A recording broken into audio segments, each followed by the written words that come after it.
Hello and welcome to Opposites React. I'm Ashley. I'm Whitney. And today we will be watching Beauty and the Beast Remastered. Well, actually more like listening to it. From Nightwish. We're back on the Nightwish train. Yahoo! And this request is brought to you from Nif. So Nif on 3, 1, 2, 3. Nif! Should we pull up some lyrics? Oh, yes. They have sent to us quite the catalog from yes, the beginning. Yes, Nif encouraged us. Now, I know that the general also has his list, but since Nif came up into the requests with his requests, we're going to honor that. And so we are going to be listening to some of Nif's requests and peppering in some of the general's list at times and doing our best. So, this is Beauty and the Beast Remastered, and it looks like it's just the audio recording, which is great because then we can hear and listen to the lyrics, or listen to the music and look at the lyrics that we have pulled up. I did look at the description, and it seems that the vocalist is their former vocalist, the first vocalist. I believe her name is spelled Tarja, so that would be Tarja. And so, if I pronounce that incorrectly, feel free to kindly let me know. Thank you very much, and let's get into it.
So this is what he was talking about. So this isn't Tarja. This is one of their first demos. Yes.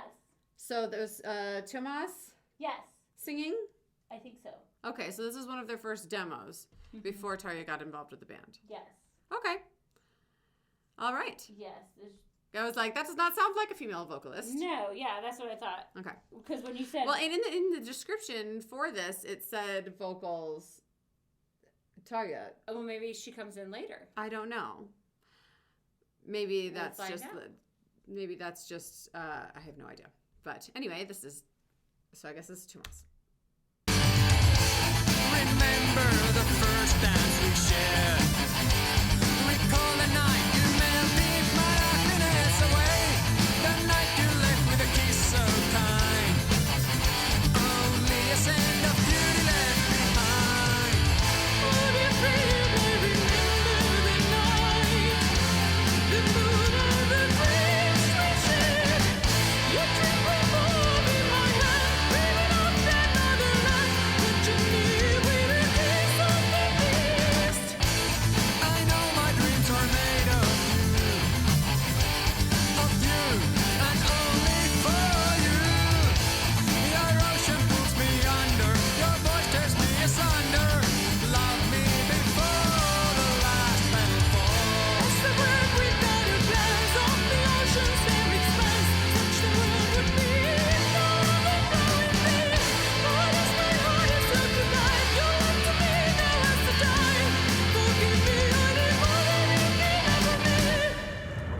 you read the tale, where happily ever after was to kiss a frog. Don't you know this tale, in which all I ever wanted, I'll never have, for who would ever learn to love a beast?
What are your thoughts? I feel like that was 3 songs in one. Yeah, a little bit. Mm-hmm. They had a couple of different... There's almost like movements in there. Yes. Does that make sense? Yeah. Okay.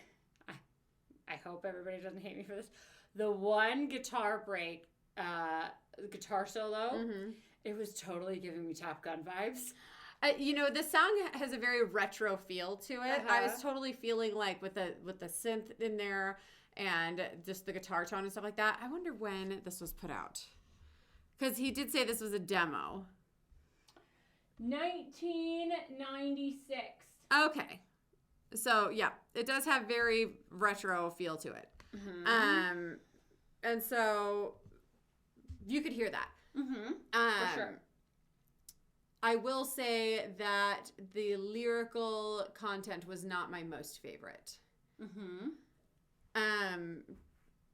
And I've talked about how before, like, it's not my most favorite when we take a concept like, oh, Beauty and the Beast, and now I'm applying it to a love song. Yeah. You know what I mean? Like, Mm-hmm. I feel like it's been done 100 Ways from Sunday. Okay. Maybe in 1996 it hadn't been done 100 Ways from Sunday, but I'm coming from a 2025 perspective, and it has been. Yeah. So that wasn't my most favorite, but I did love the composition of the instrumentals. The instrumentals were awesome. At first, when they started switching up, like, I loved how at the very beginning it just built so much on each other, and then it totally like took the rug out from under you. Went like, I felt like, okay, I got in a groove. They built everything up on top, and then it's like, then they started changing the tempo. The tempo shift. And the tempo shift, and I was like, wait. And it got you to really pay attention. And then it was almost like, okay, good, we're done with that. And now we're starting a new movement. And now we are doing the vocals. Yes. The vocals, the lyrics were fine to me. I did not love the combination of the tones with the female and the male vocalist. And I just feel like there was a mismatch. Well, and I can see why Tomas doesn't, and I don't know if I'm saying his name correctly. Again, I'm sorry. But I can see why he took a step back from singing. That, like, it's obviously not his most strong suit. He's obviously a great composer and all of that. But I don't think that being a vocalist is his highest talent. I can see, though, how they came from this to where they are now, though, which I think is really cool seeing, because instrumentally they were always, I mean, incredible. Yeah. So it's like, I do love seeing the progression of a band and seeing, like, you know, how they're building on themselves and where they're going to. So I'm interested to see where Nif takes us on this journey. Yes. And even in his comment, he did say, like, as with all things, like a fine wine, they do get better with age. So I'm interested to see where this journey takes us. And yes, I did love the instrumentals. It was interesting to hear Ataria for the first time. And I'm interested to see how her vocals develop as well. I mean, obviously she has a beautiful operatic sounding voice. So I'm interested to see how that develops into, like, the signature Nightwish sound. He said they were a little bit more straight up metal versus symphonic metal. At the beginning. So I'm interested to see how that marinates and develops as well. Awesome. Well, thank you so much for the request. All right. Bye, guys. Bye, guys.